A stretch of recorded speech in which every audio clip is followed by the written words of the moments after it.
कराची में हज़रत ख्वाजा मोहम्मद अकरम अली आरफी का 19वां सालाना उर्स मुबारक सज्जादा नशीन दरबार आरफी पीर नसीरुल्लाह कादरी और रज़ा करम की ज़ेर सदारत मुनक्किद किया गया।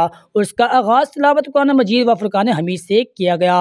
उर्स में मुल्क के मशहूर मारूफ कव्वाल आदिल अली और हैदर अली ने सज्जादा नशीन हज़रत ख्वाजा मोहम्मद अकरम अली की शान में आरफाना कलाम पेश किया।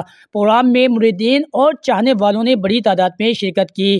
पीर नसीरुल्लाह कादरी ने दस्तार बंदी भी की और मेहमानों में अजरक के तहफ़ भी पेश किए। उसमें आए हुए मेहमानों ने मज़ार अक़दस पर हाज़िरी दी और फातिहा ख़्वानी भी की। प्रोग्राम के आखिर में पीर नसीरुल्लाह कादरी ने दुआ की। आखिर में हाज़िरीन महफिल के लिए लंगर का भी खुसूसी इंतज़ाम किया गया।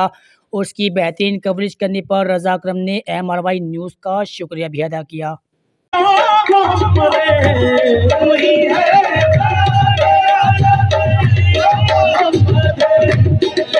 है